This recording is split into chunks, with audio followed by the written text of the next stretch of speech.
Hello, everyone, and welcome to another episode of We Are Milton, a podcast brought to you by the City of Milton. The goal of the podcast is to provide information about all things related to Milton, Wisconsin. I'm Inga Cushman, Administrative Services Director for the City of Milton, and with me today is Police Chief Scott Marquardt.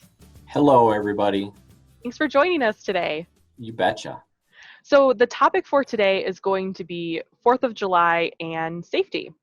The 4th of July is an important holiday in the Milton community, and unfortunately this year the current COVID-19 pandemic made organizations take a hard look at the typical 4th of July events we have in the community.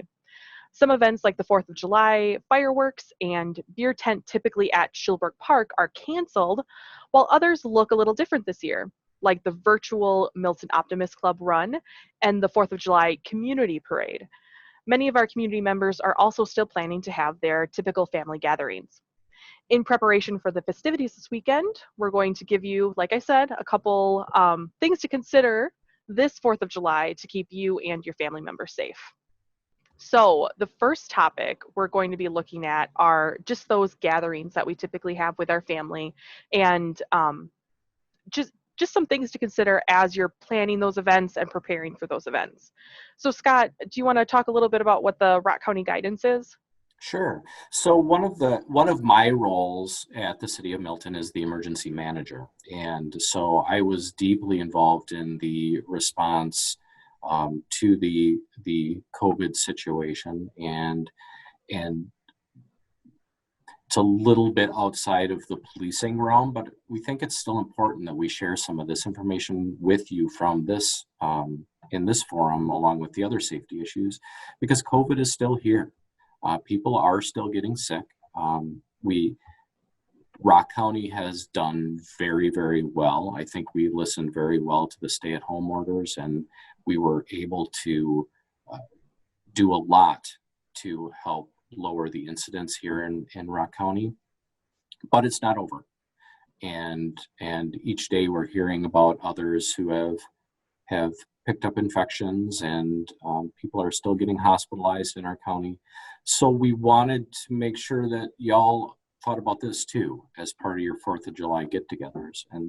And you know, one of the traditions in Milton that typically goes along with the parades is some really big parties that kind of happen. And right now the guidance for Rock County is 25 people or less for those gatherings is the recommendation. These aren't laws. No police officers will be pounding on your door if you have 26 people in your yard. But these are safety guidelines that have come direct through all of our public health authorities, from federal to state to local level, to help keep the spread down, which is one of the reasons we canceled a lot of events to begin with. So we want people to continue to be vigilant. Keeping those gatherings at less than 25. A lot of gatherings, typically buffet style food and things like that. That a lot of the food service guidelines right now for restaurants and for private gatherings is just be really careful with how you do food. Like, you don't want your 25 people all reaching into the same bag of chips to get your snacks. So decide, reevaluate maybe how you're going to do that. Maybe you do individual bags of chips instead of one giant community bag of chips. And there's probably other ways you can think through exactly how you're going to do service and how to do it safely.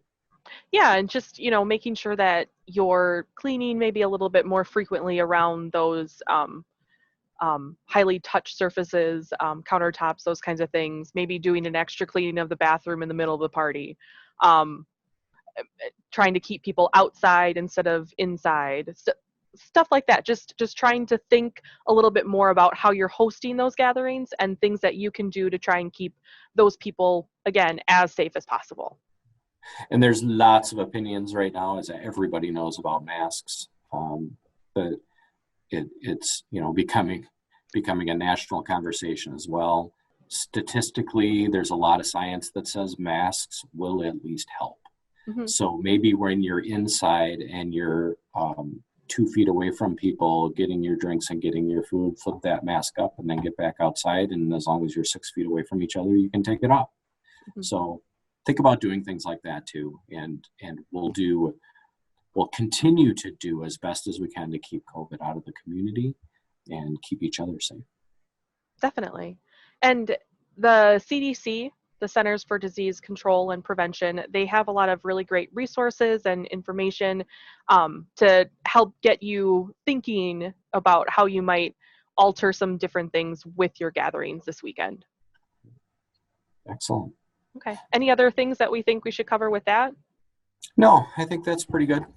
Okay, so again, refer to the CDC website for additional information, and we hope everyone has a great time with their families this weekend at their gatherings. Absolutely. So another area we want to cover is fireworks. We're not going to be having the typical big fireworks display at Schulberg Park, like I said, but there are some smaller fireworks options that are allowed to be in the city. The larger ones, the ones that are off the ground by ordinance and state statutes, is that right? Correct, yeah. Those are not allowed to be used in the city limits. So Scott, I'll let you talk a little bit more about that too.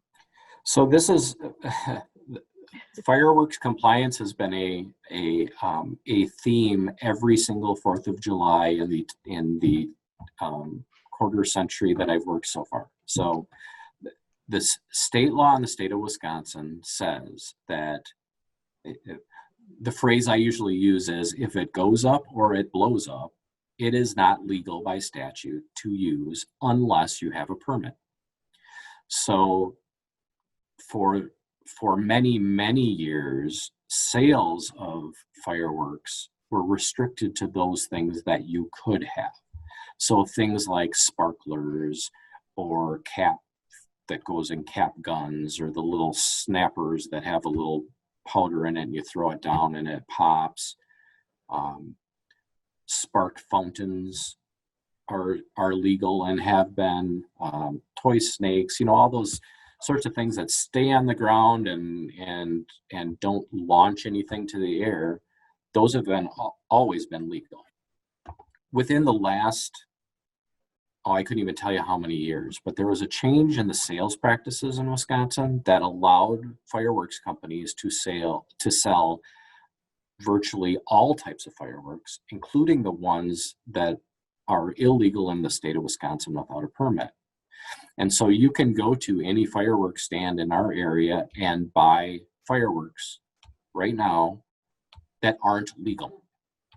And you basically tell the retailer, yeah, don't worry about it, I'll get my permit. And then you don't get your permit, and now it is illegal to possess and to use.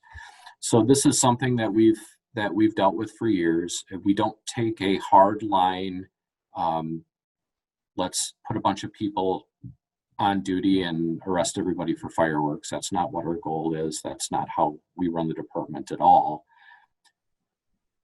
But you need to know that, especially, well, they're illegal, number one. But now you're also doing them, if you're in town, you're also doing them within a city environment with houses just, yards away. Mm-hmm. And we are already receiving complaints this year from our neighborhoods saying, the noise, and it bothers a lot of pets. Some households really have a problem with that. Even folks with post-traumatic stress injury, like soldiers and police officers, those loud, surprising sounds really have an impact when they're not expecting them. Yeah. And so I really want people to think about whether or not they're going to do those this July 4th, especially because there might be more of a desire without our traditional fireworks, that, well, maybe I'll just buy a bunch of stuff and do my own show, mm-hmm. Which, while still illegal, might be a lot more appropriate somewhere out in the country than it is in one of our closely packed neighborhoods with people living right next to each other.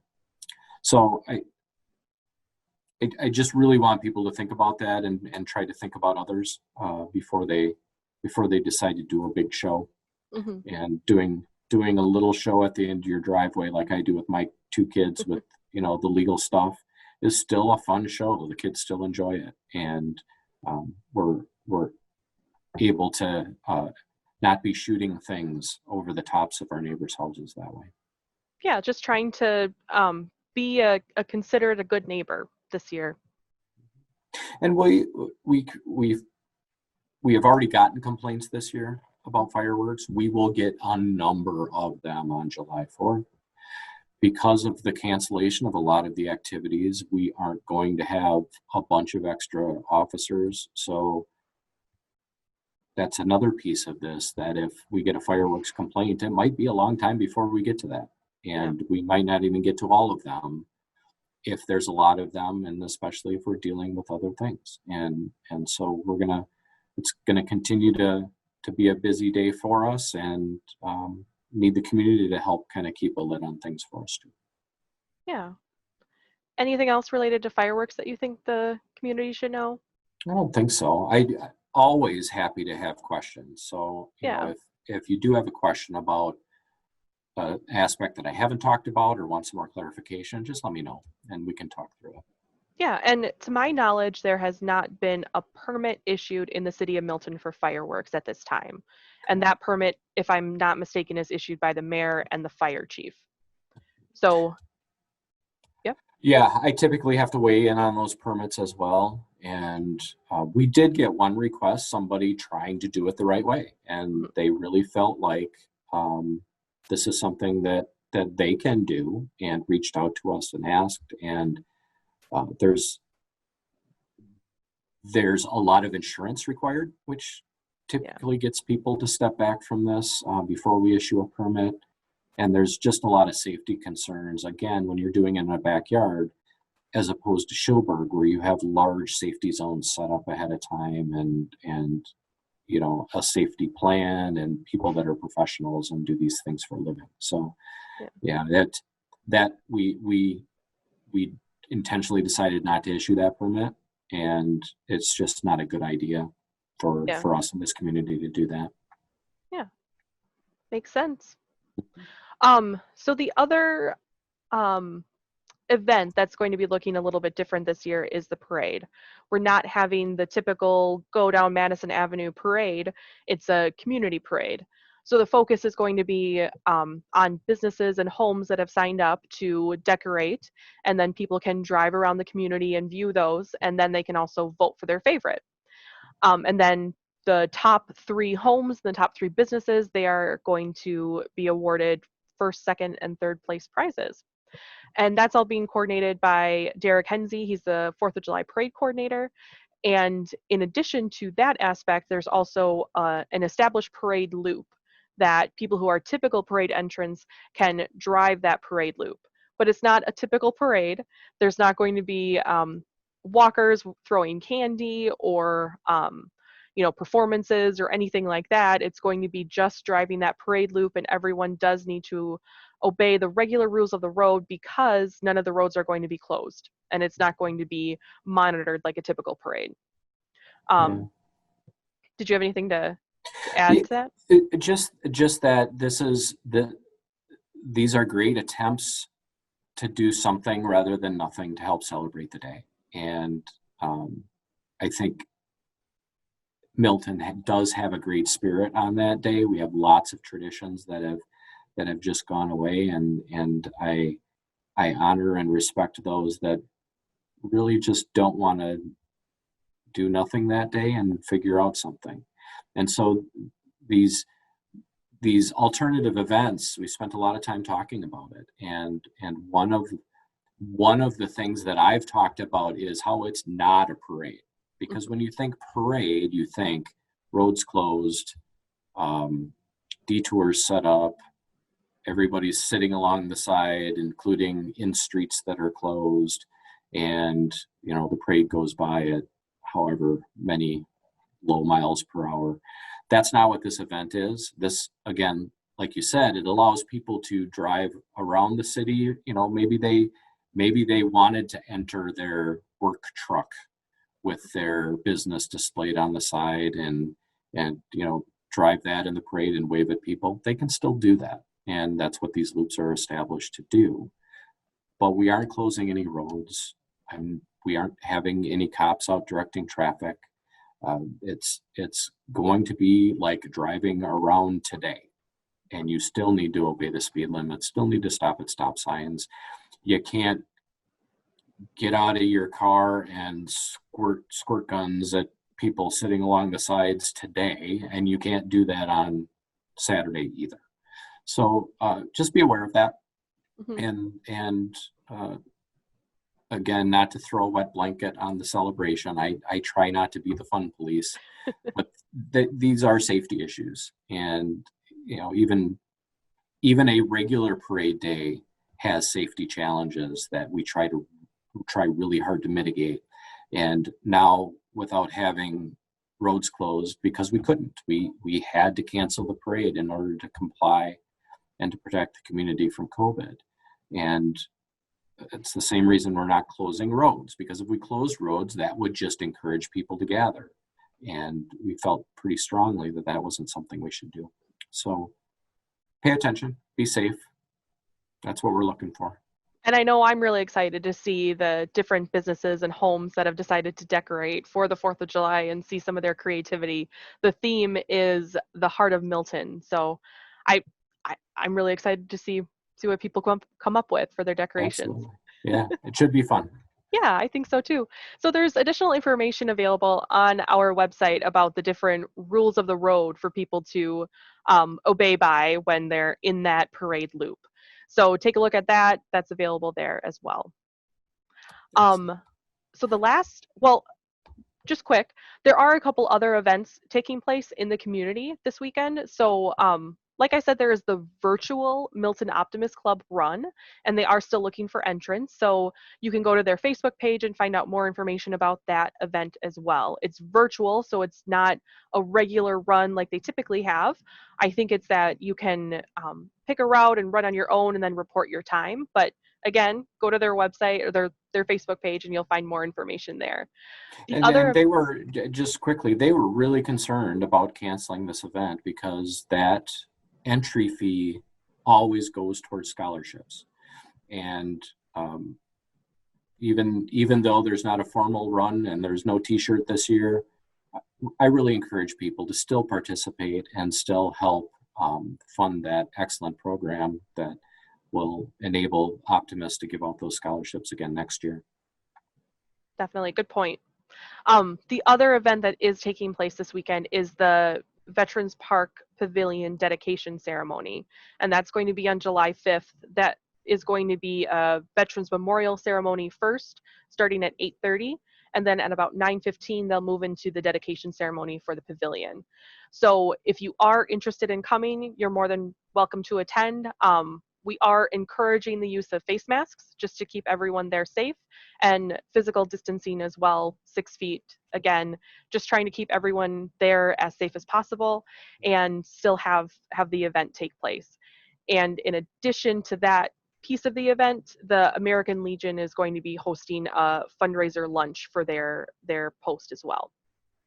So those are a couple different things happening this weekend. And Scott, you also wanted to talk about the Click It or Ticket. Yeah, if you've caught the news release and not just by us, but by virtually every law enforcement organization in the state, this is one of our annual campaigns called Click It or Ticket, where we try to be more visible out on the roadway, trying to do a bunch of traffic stops, encouraging people by that, having that little hammer hanging over them, I guess, that, hey, buckle up. And the statistics show that it saves lives and injuries when that happens. And we encourage folks to do that because we're going to be out there checking, and we'll see what we can come up with. That does run through this weekend. Our participation has gotten us quite a few grants that have been awarded to us through the years. So we think participation is important, not only for the community and the people and the safety it provides, but also helps our department and keeps us basically on front of technology changes and the things that we can purchase with that. Good. Anything else related to the 4th of July or Click It or Ticket, or did your light turn off? I was sitting too still, apparently, during my conversation, so I had to give a quick wave. So anything else related to the 4th of July or Click It or Ticket that you think we need to go over for the community members? Well, as is my theme, safety first. So be careful, take care of one another. Watch the kiddos who might not understand this isn't really a parade, and be safe with all of our alternatives and still have fun and still celebrate Independence Day.